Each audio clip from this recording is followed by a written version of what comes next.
We'd like to welcome our guest joining via YouTube. For those of you joining via YouTube, today's agenda can be viewed at the ITS webpage, www.its.ms.gov, by clicking About, then Board Meetings, then the Agenda link next to today's date. If you're attending via live stream, please send an email to meetingminutes@its.ms.gov with your name and the entity you represent for the meeting minutes to reflect your attendance. I'd like to welcome our guest joining us in person today. And if we could, we'll start over here with you. And please state your name and who you're with. My name is Michael Lowry. I'm the Chief Technology Officer for PERS, Public Employee Retirement System. All right. And with me is I'm Christina Combs. I'm a quality control specialist at PERS. Also. Okay. Dylan Lee with SailPoint, account executive. Okay. Nick Kehoe, Chief of Police at University of Mississippi Medical Center. All right. Chris Smith, Enterprise Architecture, Division of Medicaid. Jacob Black, Director of Business Ops and Solutions for Medicaid. Frank Lenore, Chief Human Resource Officer at University of Mississippi Medical Center. Hello, Keith. I'm Rebecca Kiefer, also from UMMC. Rob McClure with AT&T. Marty Redmonds with Cloud Pops, a cloud advisory firm. Ryan Alders with EY.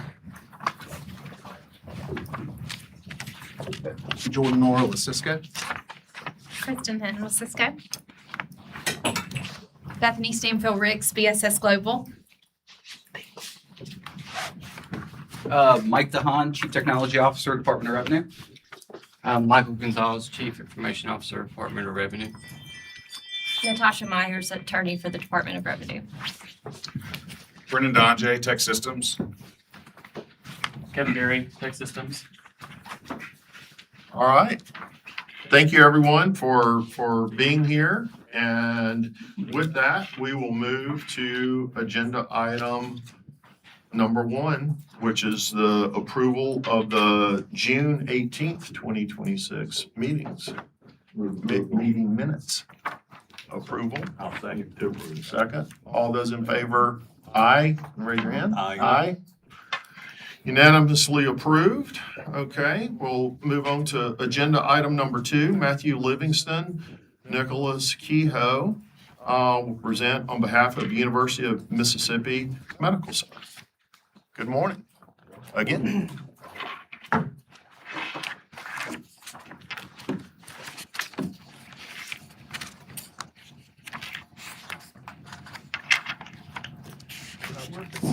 There you go. Yep, you're ready. Always have a problem with it.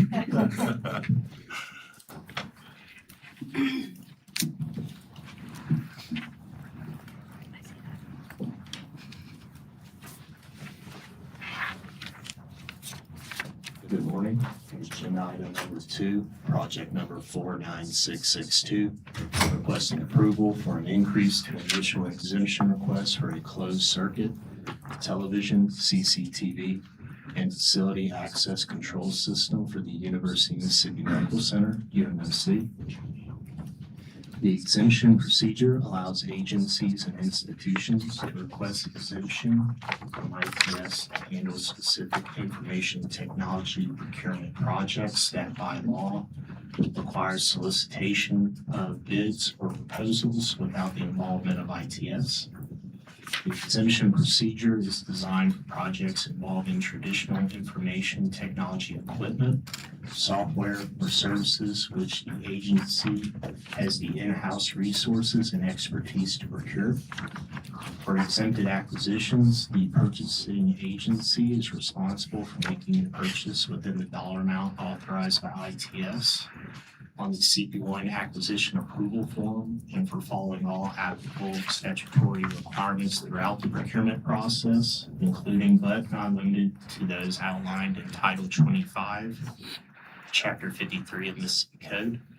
In 2025, UMMC requested an exemption from ITS to conduct a request for proposals, RFP, to procure a new combined closed-circuit television and facility access control system for UMMC's main campus in Jackson. UMMC released RFP number 1301 and received proposals from multiple vendors. Gorney Reagan was awarded as lowest and best vendor.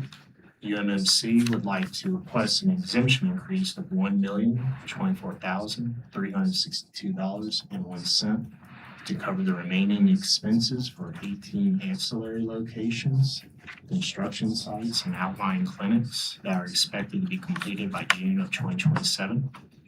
The staffs of ITS and UMMC jointly recommend approval of this $1,024,362.01 increase to the original exemption request for a revised not to exceed total 3-year life cycle cost of $4,140,000.00.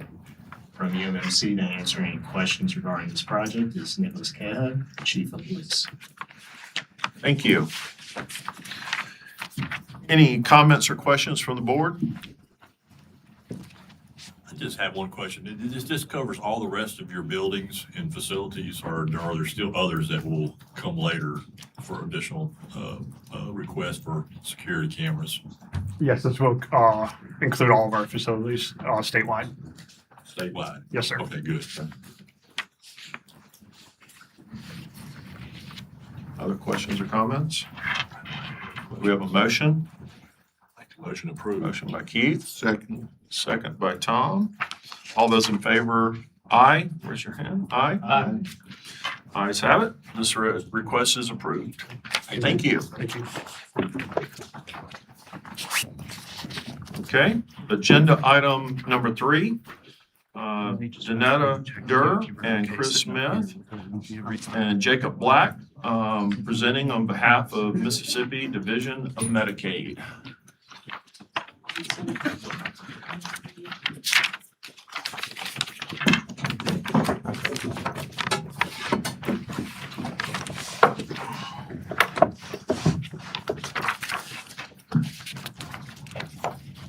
Good morning. Good morning. Agenda item number 3 is the recommendation for project 49663, requesting approval for an increase to the initial exemption request for the Medicaid Clinical Data Infrastructure, MCI, for the Mississippi Division of Medicaid. In December of 2008, the ITS Board granted the Mississippi Division of Medicaid an exemption to issue RFP 2009-0121 for the development of components that would eventually become the Medicaid clinical data infrastructure, totaling an amount not to exceed $28,500,000. In 2014, Medicaid decided to end its working relationship with Orion Health and agreed to appoint Mead Analytics Incorporated as its new vendor. Since then, the Department of Medicaid and Mead Analytics have worked together for the complete implementation and maintenance of the Medicaid clinical data infrastructure. The data interfaces to the Mississippi Baptist Medical Center, UMMC, the Hattiesburg Clinic, and Forest General, including several other medical care facilities throughout the state. The Medicaid clinical integration with UMMC allows for real-time query and exchange of Medicaid beneficiary clinical data summaries. And the industry standard consolidated clinical document architecture, which is also called the CCDA format. And this is between the Division of Medicaid's MCI and UMMC's electronic health record. With real-time clinical integration and the capability to provide beneficiary clinical summaries directly into the provider's EHR, both providers and physicians can instantly view, import, and utilize that data from the Department of Medicaid clinical summary. Over the years, Medicaid has consistently made increases to that original 2008 exemption request. In years 2021 and 2023, Medicaid was approved for 2 individual increases, each totaling at $13 million. In 2025, the agency requested to extend its contract for an additional year for $6 million with Mead Analytics, and this agreement expires on September 30th of 2026. With this current request, Medicaid is seeking to extend this acquisition to maintain continuity of patient care and preserve established clinical flows. The staffs of ITS and the Mississippi Division of Medicaid jointly recommend approval of this $7 million, $793,424 increase to the original exemption request. And this is for a revised not to exceed total estimated 20-year life cycle costs of $99,730,000 and $248.48. Right now, let me make a correction. So on the write-up that you all have, it has a 21-year life cycle cost, and it should be a 20-year life cycle cost at $99,730,248.48. With me today to answer any questions you all may have are Jacob Black of Business Operations and Solutions and Chris Smith of Enterprise Architecture and CMS Compliance. Thank you. Comments or questions from the board? Yes. Got two. I think one's just a correction on the handout 3.7. It mentions $7,973,000 and change. I think that should be $7,793,000. I think. That's correct. Yes, Okay. That's correct. that's correct. That's what's in the we'll right? Yeah, so we'll make sure that we get that correct. Okay. So overall, you're asking for a 3-year extension and a 1-year extension kind of component to this. What are we doing in the background? Where are we headed? We're implementing MarkLogic as an operational data store for all of our fire API workloads that CMS has mandated have to be live by the end of December. So we've loaded our claims data is in, that's roughly 400 million claims, and we've loaded right at 30 million clinical records into that repository. We're currently testing and validating on the clinical repository side, but we didn't want to bring this to you guys in September to say, hey, we need to renew this in 2 weeks, will you approve it? And so we're here early, but the data is in and we're currently validating that data. Okay. Backup. Sir? This is the safety measure. This is backup, and it will also allow us to test and validate and maybe run in parallel for a little bit just to make sure that everything is I's dotted, T's crossed. And let me say thank you You're welcome. for not bringing this in September. I am deeply appreciative of that. So do y'all leave Jeremy back in the office, or is he on vacation or something? Vacation. I figured. Yes. Prove that. He did. All right, so I can't harass him since he's not here, so we can assign him something, We can right? send him the video if There you you want. go. Go ahead. That's exactly right. So let me ask you this. This has been a long-going project. I've been familiar with it for many, many years. And so it's kind of, it's really evolved into a lot over those years. It started off as very, very, very basic, and now it's getting a lot more used in all the fire interface technology and stuff. It's a lot better. But yes, I look here at the exchanges who you've got arrangements with for the actual integration to the electronic medical records, and it still looks like the same list of hospitals. They're all Epic hospitals, so it looks like you're just integrated with the Epic clinics right now, maybe not any of the others, which is probably one of the most used ones anyway, which I understand. But what about other users in the state? You know, I don't see several major hospitals that are not still on this list here that are using Epic actually. Yes, sir, that's correct. We've had some conversations with North Mississippi Medical Center about connecting in, had some other conversations as well, but just based on the timing and with the provider access APIs coming with the fire workloads, a lot of that just hasn't worked out. So our intent would be to connect. We will continue to support the CCDA format that we currently have in place for our existing trading partners, and anybody else we'd bring on with the fire API standards, so that we're not adding to this. So you're all offering that to them, and it's Yes. kind of up to them to they have the option of whether to do it or not do it, right? Yes, that's correct. Yeah, they can migrate if they're ready, but we're trying to make sure we can meet them where they are. I know that Epic released the fire API components in February of this year, and so I'm not sure how many of those hospitals will have actually implemented and tested at that point, so we're going to meet them where they are. Just from my experience with this for so many years, I will tell you what I've said 1,000,000 times to all the people at Medicaid or whoever's been in charge over the years, different people, is that the physicians aren't going to refer to this if it's not put in front of them very easily, and so the interface directly into their medical record is essential for them to use this data. You got a great amount of super good data to use, but they're not going to get out of their normal workflow. Normally, some may, but very few will do that. And so the more you can integrate these to those other institutions would be really helpful. Yes, sir. And that is fully the intent, is that we would have that available, for all of them. And I really think that, some of those hospitals that may have not connected in the past, just because of timing stuff, I think that as the prior authorization APIs come online as well at the end of December, they will be looking for those integrations to be more efficient in their workflows. Yeah. And so that gives us the ability to have a better conversation with them around that. Good point. Okay, well, good. All right, we won't harass Jeremy then today. Any other comments or questions from the board? Do you have a motion? Okay, motion from Keith, second. Mark, all those in favor, aye? Aye. Ayes have it. This request is approved. Yep, thanks for getting this in again now. Yeah. Second that. Okay, agenda item number 4, Jake Alexander and Frank Lenore to present on behalf of University of Mississippi Medical Center. Good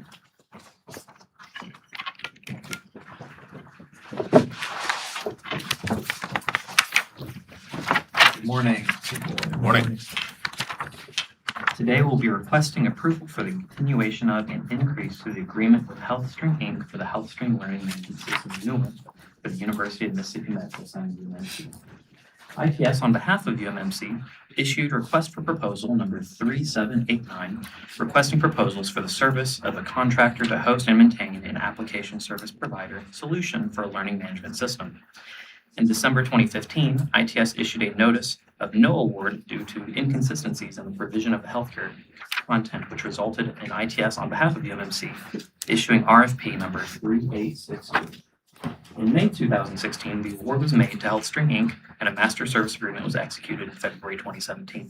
That included a 5-year LMS subscription and 3-year of life support content. The HealthStream LMS is used by all UMMC healthcare staff for online education and allows UMMC to track and manage staff compliance with educational material that is required. The LMS provides healthcare-specific content and allows UMMC to build their own educational content and deliver it through the LMS platform. UMMC is required to have an LMS in order to implement and maintain the Epic electronic health record. In October 2021, UMMC received approval to exchange the ARC resuscitation suite content for the FinThrive revenue cycle educational content. Upgrade to hStream, which improves the user experience, and temporary use of the CE capabilities. Continuing education and management components. This exchange was coterminous with Amendment number 2 ending December 31st, 2023 and November 2023.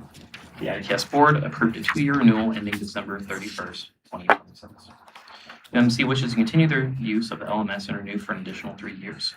The staffs of ITS and UMMC jointly recommend approval of the continuation of and increase to the agreement with HealthStream Inc. through December 31st, 2029, in the amount not to exceed $1,761,958.34 for HealthStream Learning Management System. With this increase, the revised total not to exceed lifecycle cost for this project is $4,536,159.62. With me today to answer any questions you might have is Frank Lenore, Chief Human Resources Officer. Thank you. Sounds like it's working. Yes. Any comments or questions from the board? I got to. Huh? I'm doing.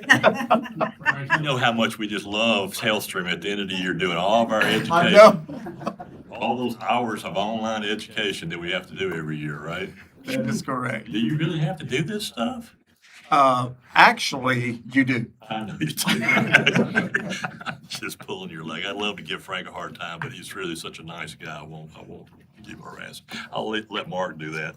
I'm sure Mark's got some. Kind of like a bullet. Is there a target somewhere? Up here. Here we go. It's on a roll. I do have fun. I have a question, as it turns out. I know you're shocked. I know you're shocked. You're up, Mark. We don't get together very often, do we? Clearly. All right, so we've used the same one for a decade now. Yes. Yeah. And so, I mean, there are a million options, and I assume this space is competitive. Is it time to at least take a look and see if there are others that are better in some way, shape, or form, or cheaper, or anything else? I mean, Yes. So we actually, when we went with Workday, they have a learning system as well. I've worked all over the country other than the West Coast. HealthStream is the premier for healthcare. So you won't get anything better than HealthStream. they own the market. Yes. They do. Okay. No further questions. Yeah, once they get integrated in with all the things that you use it for, Yep. trying to get out of it and go somewhere else is so expensive. Couldn't imagine the forklift. The forklift cost is just huge, and so, and they dominate the industry, so. But good question. Getting the dollars and cents with them about how much they're spending. No. I mean, I did the math. I mean, clearly, but, you know, no, it was, I can justify that. Any other, I'm sorry, Krista, please. So all staff members, all 11,000 are required to do this annually? They have certain requirements depending on your role. So, but we have certain requirements for accreditation and for regulations, but it would be for each specific job role. So it's customized to the role, to the Correct. person? Yes. Just curious. It takes hours to go through, even for non-clinical people. It takes, gosh, Frank, how long would it take? At least 12 or more hours just for a normal person, and even more than that for clinical people. So other than compliance and accreditation, do you measure the benefit or the effectiveness in any other way? Yes, we do. You can use it for multiple things, HealthStream. We actually, in one of my previous jobs, we use the performance evaluations. It also allows you to do testing so we can measure through HealthStream as well. And we can create our own content through HealthStream. That's all. I'll make a motion to approve. Okay, we have a second. All those in favor? Aye. Aye. Aye. Ayes have it. This request is approved. Thank Thank you. Good to see you, my friend. Likewise.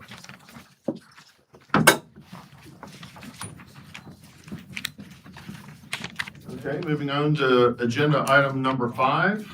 Rachel Crocker, Michael Lowry, and Chrissy McCombs will present on behalf of Public Employees Retirement Systems, PERS.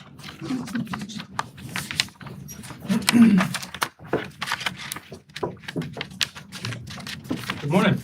Good morning. Agenda item number 5 is for project number 49659 for the continuation of and increase to the agreement with Mythics LLC for Oracle software support, maintenance, and disaster recovery for public employees retirement system.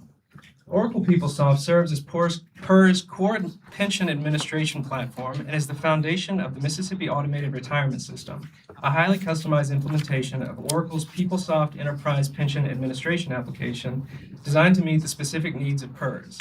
The system administers and applies the rules and regulations governing all retirement plans managed by PERS and maintains records, manages benefit and payroll processing, updates financial records, and supports member services from initial employment through retirement. In 2022, ITS, on behalf of PERS, issued IFB number 4455 for the acquisition of Oracle software support, maintenance, and disaster recovery to support the MARS pension system. The award was made to Mythics LLC as the lowest and best vendor responding to IFB 4455.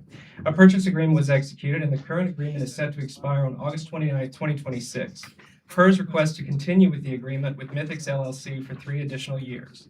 The staffs of ITS and PERS jointly recommend the continuation of and increase to the agreement with Mythics LLC through August 29, 2029 in an amount not to exceed $2,067,485.86 for Oracle software support, maintenance, and disaster recovery.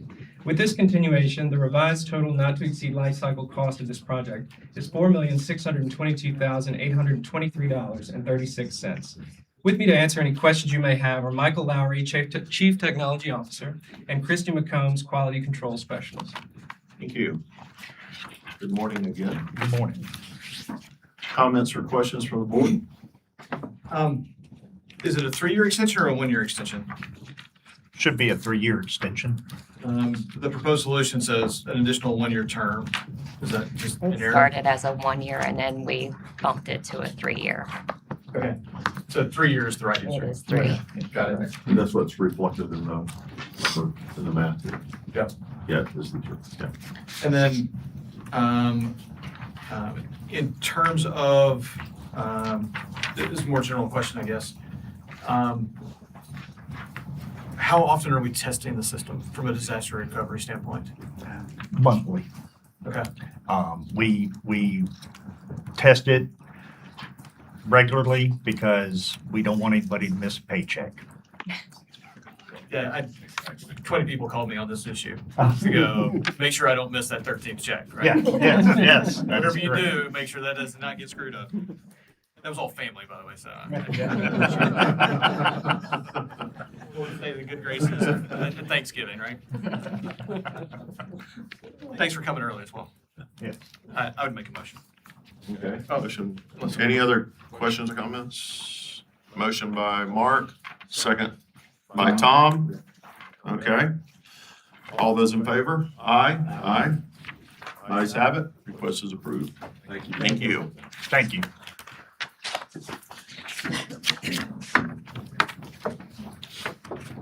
Okay, agenda item number 6, Michaela Smith and Michael Gonzalez to present on behalf of Mississippi Department of Revenue.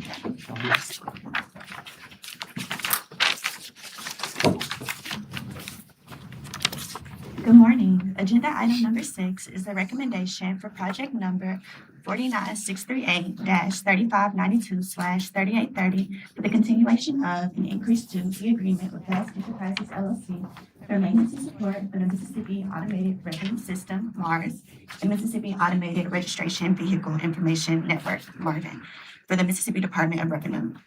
In August 2021, the ITS Board approved a software support agreement in the amount of $42,108,500 between the Department of Revenue and Fast Enterprises LLC under RFP numbers 3592 and 3830 for combined support and maintenance of the MARS and MARVIN systems.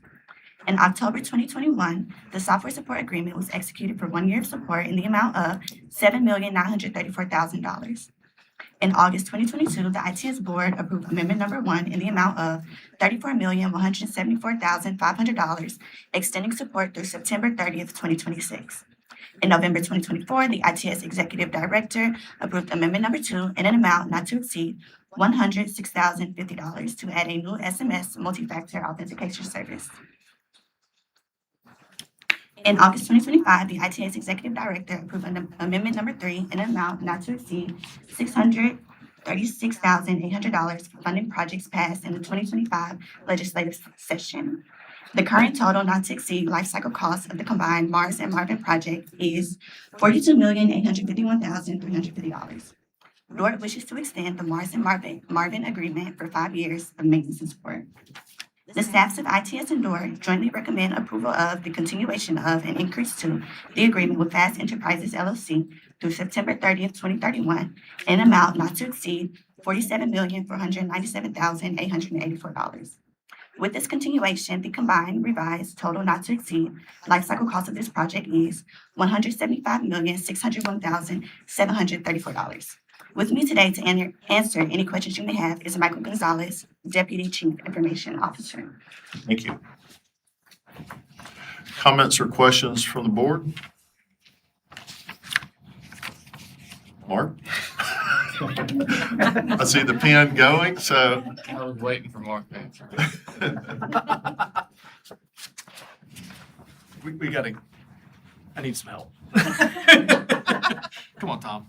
All right, $11 billion? Yeah. Walk me through $11 billion.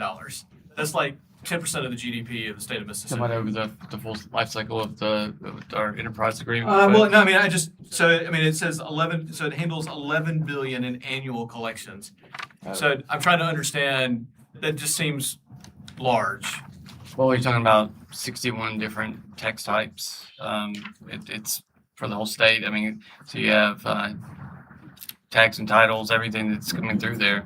That is our consumption, our intake for those with this system. Interesting. I mean, does that include, I mean, I thought state spending was like on the order of, $7 or $8 billion. I mean, I hadn't looked recently, but so are we banking $3 billion a year? That's awesome. But that's actually what's flowing through Correct. the system, $11 billion. Yes. That's wild. So diesel's gone up. Yeah, there you go. And the FAST system is, I mean, that is, I mean, we knew that when we were getting into this, whatever it was, a decade ago, it's a proprietary system and. It is. There's some other vendors out there, but no one can do Mars and Marvin, and so it's unique in that. Okay. I have one other question.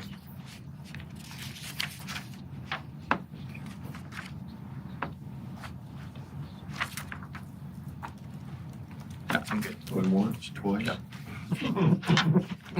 No further questions. Other questions or comments? Move approval. Motion by Tom, second by Mark. All those in favor, aye? Aye. Ayes have it. Thank you, guys.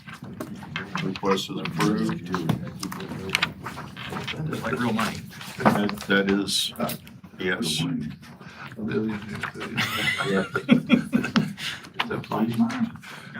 Okay. Agenda item number 7, Pam Sinclair will present the ITS 5-year strategic plan for fiscal year 2028 through 2032 for Mississippi Department of Information Technology Services. Thank you. You should have received the packet in our mail out, and I think there's a copy in our folders here. Good morning. Good morning. Today, we are presenting the 5-year strategic plan for fiscal years 2028 through 2032. This plan reflects the agency's statutory requirement to prepare a multi-year strategy aligned with our budget request and with the statewide priorities established by the legislature and the Legislative Budget Office. While I will not review the document section by section, I do want to highlight the major themes that define this year's plan. First, the plan emphasizes that ITS plays both a direct and enabling role in Mississippi government.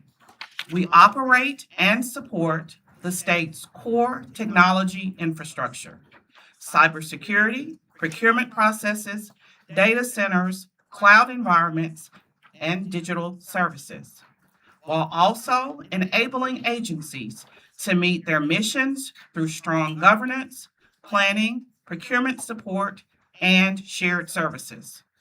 This year's plan is organized around 5 strategic priorities that guide our work through 2032. Increasing efficiency in government operations, enhancing collaboration across agencies, providing resilient and reliable government services, strengthening privacy and data security protections, and reducing state operating and long-term cost. These priorities do not replace our existing performance goals. Instead, they help explain how our ongoing initiatives, such as procurement modernization, statewide IT optimization, cloud governance, the AI Innovation Hub, digital services, and statewide data exchange, support a modern, coordinated, and cost-effective technology enterprise for Mississippi. In addition to these priorities, the plan outlines several key strategic objectives for the next 5 years.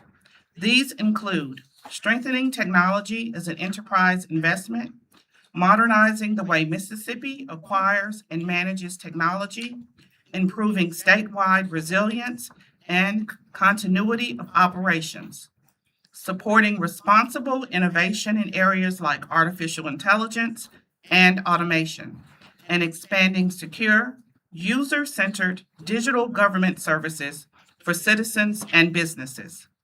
The plan also reflects a comprehensive update of our external and internal assessment, which identifies the major factors influencing statewide technology. These include multi-year funding constraints, statewide workforce challenges, fragmented technology spending in a decentralized environment, rapidly changing technologies such as AI and cloud computing, and the increasing need for secure and reliable data exchange across agencies. Each of these factors shapes how ITS will coordinate statewide planning, procurement, governance, cybersecurity, and shared services. Overall, the 2028 through 2032 plan reinforces that modernization, collaboration, security, and responsible innovation are critical to improving the quality, accessibility, and reliability of government services. The initiatives in this plan are designed to help Mississippi make better long-term technology decisions, reduce duplication, improve security and resilience, and deliver more efficient and citizen-focused services across state government. We respectfully request approval of the ITS 5-year strategic plan.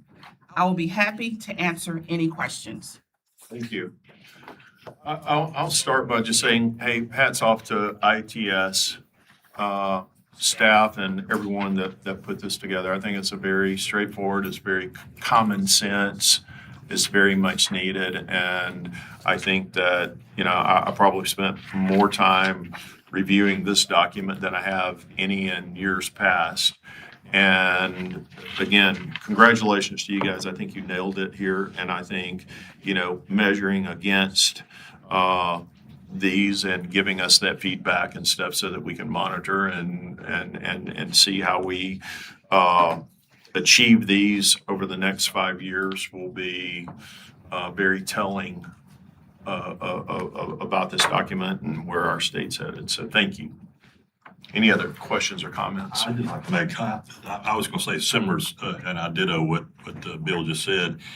And being a chief information officer for many, many years and having to do these myself, y'all always have done, and I've been looking at these for 13 years, do a great job, very detailed and very precise. One thing I missed, though, and I don't know if I've mentioned this before, because a lot of people won't read this or they won't understand it all. The normal layman people sometimes won't do that.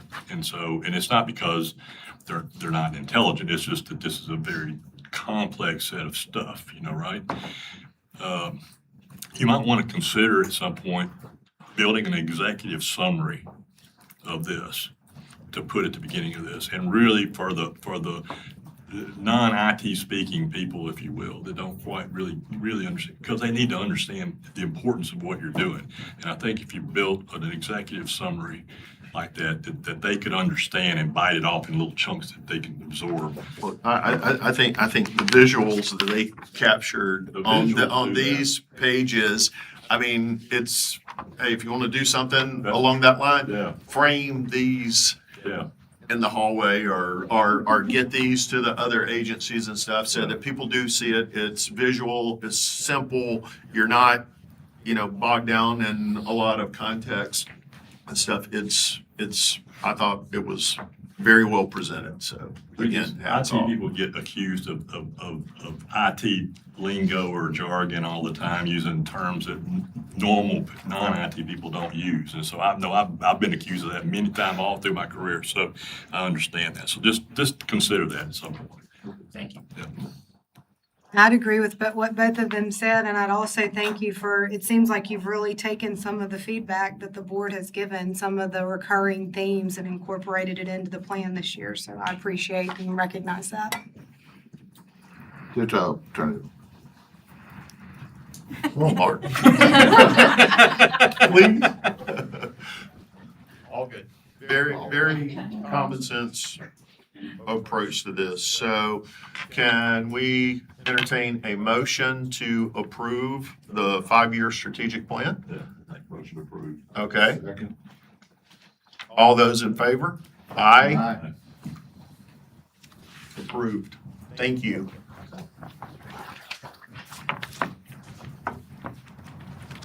Mark. At least I didn't have very far to go, huh? Okay. Agenda item number 8. We're going to, we don't have Mark. I think, am I going early, Renee? I'm out of line.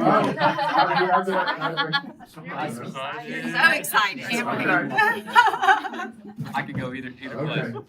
Agenda item number 8, Mark Gibbs is going to present the ITS budget request for fiscal year 2028 for Mississippi Department of Information Technology Services. Thank you. Good morning. I will present the ITS fiscal year 28 budget request. Each member should have a copy of this handout. If anyone would prefer the full line item detail, I'll be happy to provide that as well.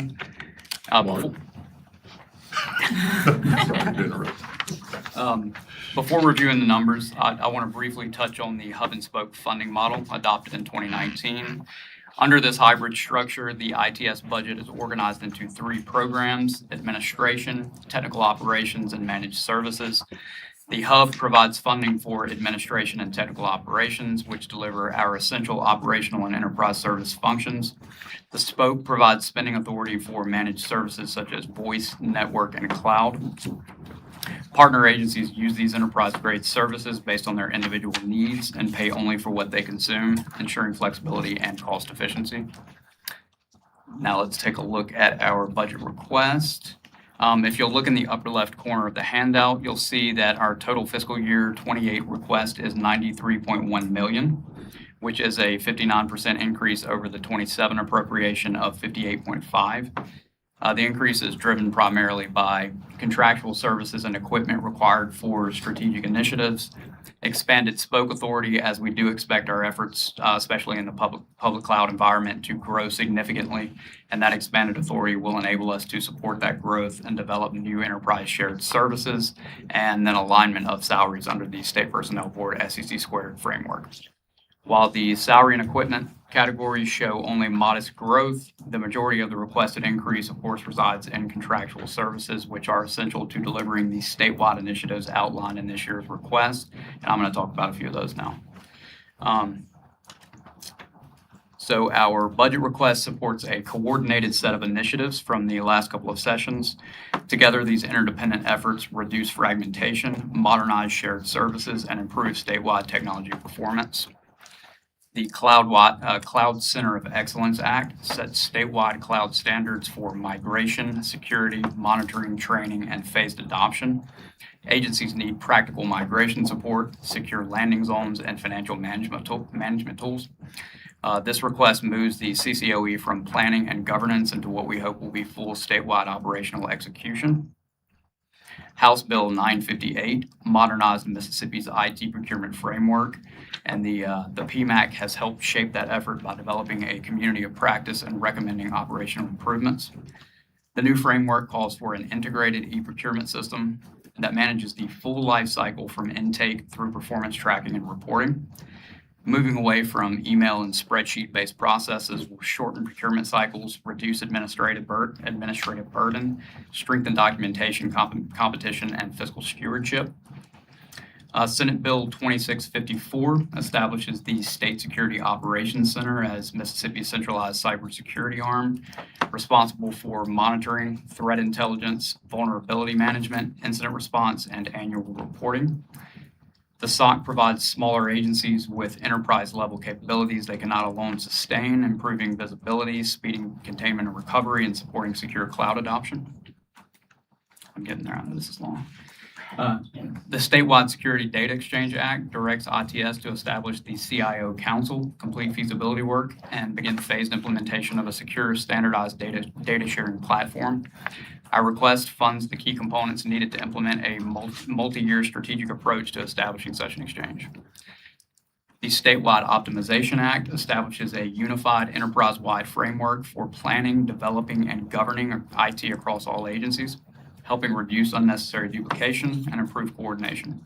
This request supports the next phase of that effort. The AI Innovation Hub accelerates responsible, practical AI adoption across Mississippi, improving public services, supporting economic growth, and building modern AI skills for students in the statewide workforce. I'm going to move over to the special fund or spoke request, and this is going to be at the top right corner of the handout. So we are requesting a $10 million increase in pass-through budget authority. This does not represent a direct cash appropriation to ITS, and CallStar pass through directly to the agencies with no markup. The increase reflects our expectation that several projects will accelerate or begin implementation during fiscal year 28. As the CCOE framework matures, we anticipate a significant uptick in public cloud utility charges, which we will pass through the special fund. In coordination with both large and small agencies, this increase will give us the ability to accommodate these new workloads through the ITS landing zone and into our available public cloud offerings. Our fiscal year 28 salary request maintains all positions authorized in 27 and includes $540,000 for planned progressions under our multi-year compensation strategy.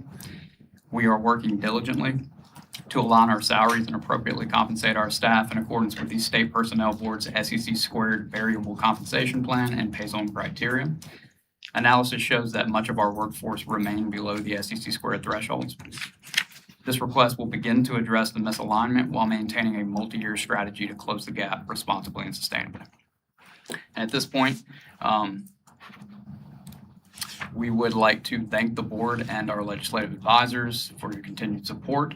We remain committed to operating as efficiently as possible, and we appreciate the confidence y'all have shown in us. So with that, ITS respectfully requests the board's approval to submit the fiscal year 28 budget in the amount of $93,110,914 and proceed with implementation aligned to these priorities. Thank you, Mark. Comments, questions from the board? Can you remind me what the increase was year to year, last July from 24? We received a 14% increase in funding from 25 to 26, 26 to 27. So but the last time we did this, we received a 14% increase. Is that what we requested? We requested, I want to say it was a 60% increase. Okay. I want to say that again. 60%. 6-0. We requested a 60. Last year. And we received 14. I didn't remember it was that high. This is, because this is, it's significant, obviously, but as big a request as I've ever seen, other than what may have been last year. I didn't notice that much more last year. So what are we expecting this year with this request? 59%. I mean, never mind. Scratch that question. Our legislative advisors are unfortunately absent today, but working diligently on behalf to. Well, I asked that in that obviously last year we had plans for a 60% increase, right? And we got way less than that. So how do we adjust to that? What do we not get? Or what were we not able to do? And if that same thing happens here, how much of an impact is that going to be? For us? Aggregates. Yeah. All good questions. I think the underpinning here is the movement of the last 2 years, at least in my time in this job, which this is my 133rd board meeting as director. It's sort of unprecedented across the strategic initiative that the legislature has directed us to do. Artificial intelligence, data, cloud, security.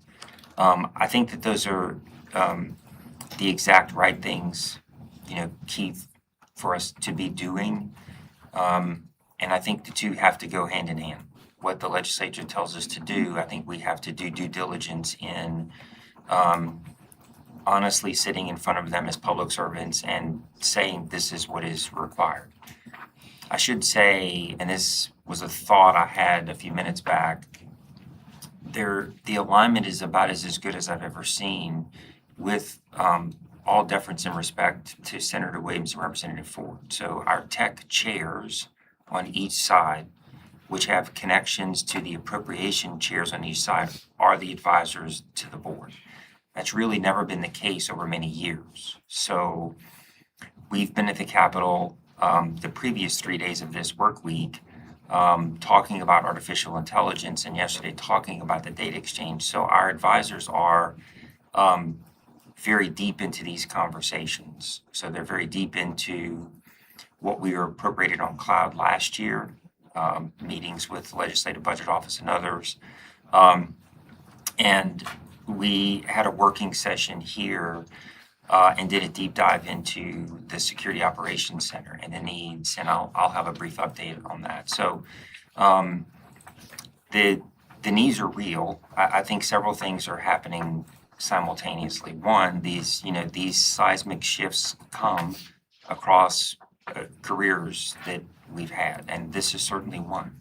These technologies are moving unbelievably fast. I think a word that we've used internal here is maturity, right? That we really aspire to be that mature central IT organization, right? One that, in partnership with our agencies, work together to achieve these goals, right? And I think I want to emphasize that partnership is co-equal. Our agencies have missions, and we want to support those. A lot of these pivots are into sort of a next generation of, I think, who we will be as an organization.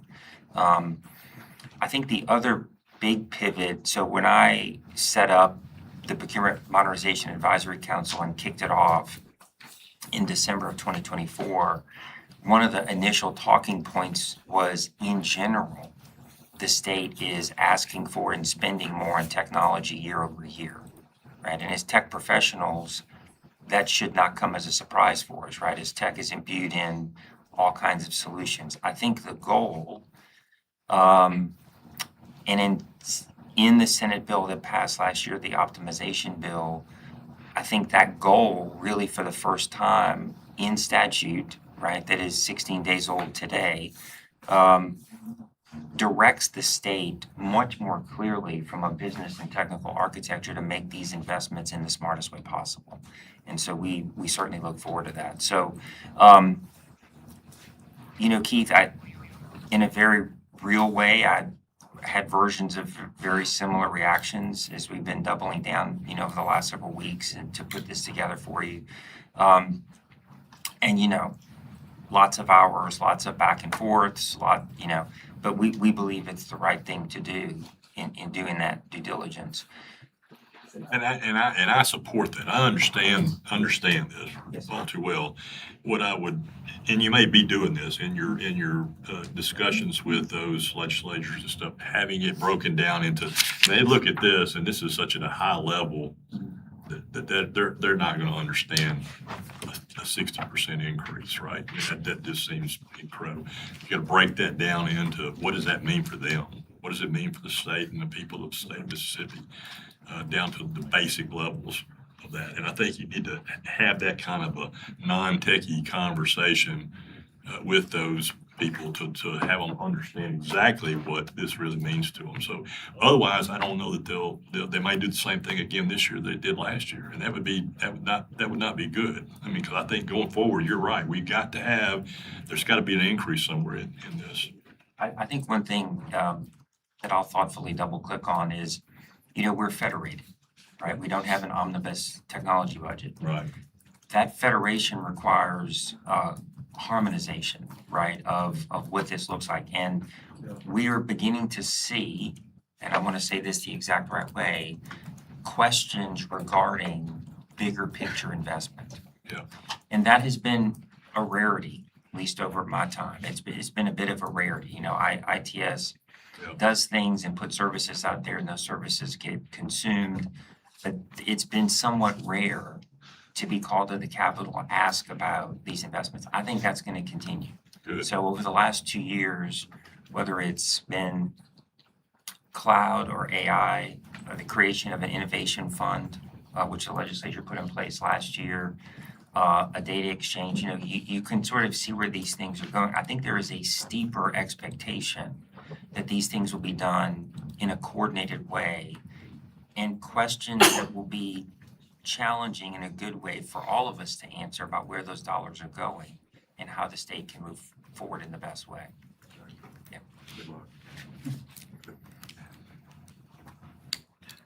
Other questions or comments? And I mean that sincerely. I mean, I think we need it. I really do. No other questions or comments? We're shooting for 59% and whatever we can do to support the effort toward achieving that and nothing less than that. We're here to do. So Yeah, we're here to help. we're here to help. It's the complexities that are out there and the security and the just to be able to create the efficiencies and things that are outlined in the strategic plan, you've got to make the investment. And we get that. So And you may look at it from the flip side of that too. If you don't do it, what's going to happen? You know, I'm just thinking back in the days when I had to make these translations to board members and executives that were having to sacrifice dollars to give dollars to IT, right? And there's only so many dollars in the bucket, right? And so you're asking somebody to give up their dollars for dollars for you, and so you have to find a way to convince them that's the right thing to do. And sometimes you can tell them how good it is, but sometimes you may have to tell them how bad it would be if you don't. you don't want to find out. You don't want to find out. That's right.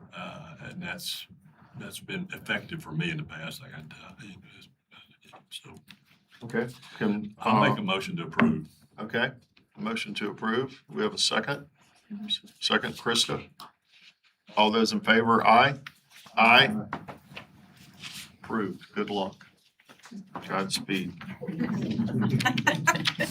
And we are here to help in any way we can. If there's some needs or conversations or whatever we can have to do, I know I can make myself available. Now we Now get it's Renee. I apologize for that disruption and to Mark for trying to jump on. Okay. We got Renee Murray and Glenn Cornbeck are going to present on behalf of ITS. Or excuse me, on behalf of Finance and Administration. This particular case. And it's very much a joint request. We have Yes. been meeting with DFA for several months now to try to work this out. When you have two regulatory procurement authorities in the state, and as technology gets embedded into everything, the lines sometimes get blurred. So we have ongoing discussions with them about how we can better streamline things.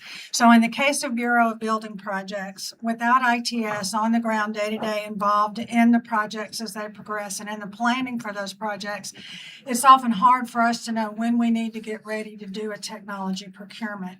So sometimes we have had projects halt, and you all remember the the warehouse issue with Department of Revenue, where the construction might have to halt in order for DFA to conduct a procurement. So we have come up with this as a way to delegate ITS's authority over those types of procurement to the Bureau of Buildings, to DFA, so that they can solicit the cost of the IT procurement in their from their contractors' proposals in the initial onset of the procurement of the project without having to wait until the technology is needed to do that procurement. And that will allow them to proceed on as they are. They definitely have the procurement expertise, and they will follow ITS's rules in doing those technology procurements. And then when the agency needs maintenance on that equipment later, we will rely on the procurement that they did. It may very well mean that we don't necessarily get the cheapest whiteboard, but we will get the cheapest overall building, and we will not delay the building process as we're trying to procure technology. So this is very much in line with our modernization and streamlining of procurement processes. I have Glenn Cornbeck with me here today, Deputy Executive Director at DFA, to answer the hard questions. I don't think of it as cheap. I think of it as affordable, the most affordable, right? Right, that's right. Lowest and best. Thank you for being here. Comments or questions? So what is the scope of the procurement? Generally speaking, in a construction project, the biggest procurement that we interface with is basic cabling. Currently, we run all conduit, have an electrical engineer that designs all the raceway and all the infrastructure, and then we have a separate contract through ITS to actually pull the cables. So it, and we've coordinated, and back in the day when y'all had plenty of resources to allocate to us, 2 or 3 people to help us. Now budgets don't allow that, but basically that's fairly a large chunk of it. And then AV is sometimes included.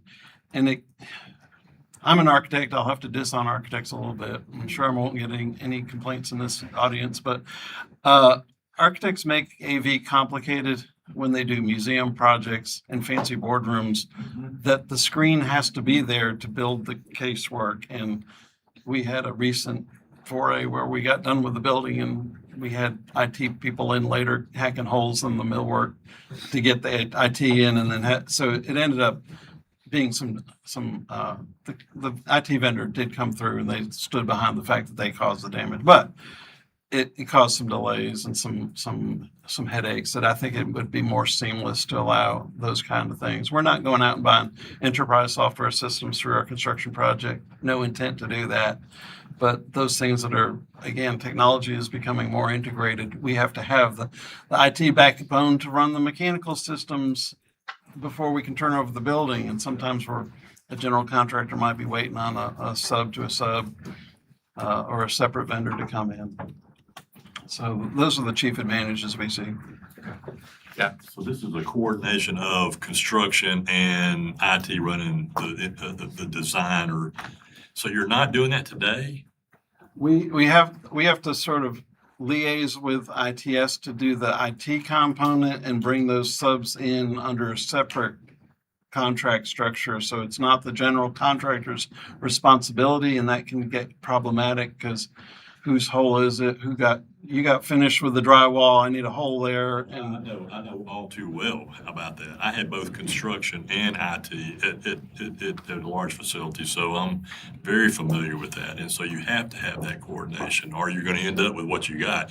Who plugs the fire hose? Who's responsible for the fire hose that's been breached between the walls and stuff? And so that's a nightmare. Okay. Yeah. I failed to mention that the reason for the letter is we have our current draft of our handbook that you guys will be asked to review and consider at the next board meeting. Makes this one of our rules, so long as you approve of this process. The letter is to take us from assuming you approve, from now till that handbook becomes official. So that's the reason we needed the letter, so that he wouldn't have to wait until January when the new handbook will be official, assuming it is all approved. So we're just approving, the request is to approve this process in this Yes, period. that's correct. I definitely agree. Comments or questions? You have a motion to approve? Motion approved. A second. Second by Mark. All those in favor? Aye. Aye. That should have been done. That should have been done a long time ago, probably. I mean, it just doesn't keep up, right? None of us can keep up with it. No, The bureaucracy certainly doesn't keep up with No. it. It's like, the buildings are smart. that's It's right. just a building. That's right. That's right. Yeah, right. Yeah. Okay. Agenda item number 10, report by our executive director. Thank you, Mr. Chairman. Got a pretty good update for the board, and as always, I'm more than happy to take questions. It has remained busy in and through the spring and into the summer months. So a couple of topics to get in front of you. ITS is going to be part of an application for an NSF grant, Tech Access and AI Ready America grant, as sort of a co-PI with Mississippi State and Maine. We're pretty thrilled to do that. It's one of those nice pivot projects where the innovation hub was something that we dreamed up and put into place, and that's becoming sort of a potential centerpiece to the work on the grant. ITS is both thrilled to be involved in it and also thrilled to be back in that world. It's a world we had lived in the past years ago with broadband grants, healthcare related grants over many years, but we feel like the team has capacity to be able to sit down and do that. thrilled to be part of that, and the team is going to be moving forward. The centerpiece of that is the Innovation Hub. We are in our summer sandbox slam, which I mentioned to you last time. This gotten kicked off. 14 agency teams are learning now in this sort of new run.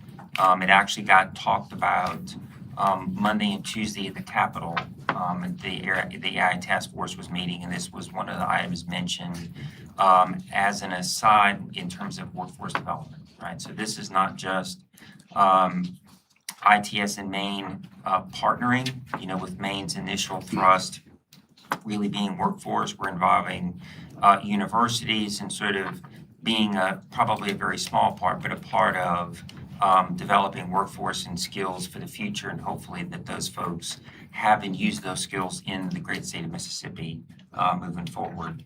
Had a great session just yesterday on the state data exchange, which you've been briefed on, Senate Bill 2267. At the Capitol, we spent time at the Capitol with Chair Ford and Chair Williams, so sort of briefing our tech chairs on this approach, kind of came back, and Stephanie and her team helped facilitate an in-house strategic session yesterday afternoon. And some of that work and thought, as we all left work yesterday to go have dinner at home, was part of the budget that got presented to you today. So it's been very busy. House Bill 1491, if you recall from the previous session, directed ITS to set up a Cloud Center of Excellence. That project, of course, is moving. I mentioned to you the Migrate Mississippi program in partnership with AWS. We launched that program officially June 4th at the Westin downtown. Had about 100 plus attendees plus partners. I did a bit of looking last night and this morning. There are 21 agencies across government currently enrolled in the program. 17 out of 20 are active. One of the big double clicks that we're focused on that you read about in our the plan that was before you today is the team is looking to finalize KPIs for this effort. So upwards of 30 initial metrics across 5 categories: cost, operations, performance, security, and workforce development. We're going to kind of measure. I'm going to use the word aspirational. It needs to be something we do and get better at. So I wanted to mention that to you, that's going to be part of that program. Our State Operations Security Center, Senate Bill 2654, we've gotten moving on that one. Our very own Jay White and Betsy Ward are going to be sort of co-leading that initiative. Let me take just a quick minute to say sort of the April and May conversations regarding the statute, which is also just 16 days old, was really kind of internal and how should we position this. I had an opportunity to sit down with Senator Williams, with the CIOs of our research universities, and kind of think and talk about a path forward. So to that end, the steps we've taken, I guess in the 16 days that it's been a law, is to sort of try to seat an engagement group that is a whole of state, and we're using the Cyber Review Board that is 2 years old. So the Cyber Review Board came into existence July 1 of 24, and it was my first year back.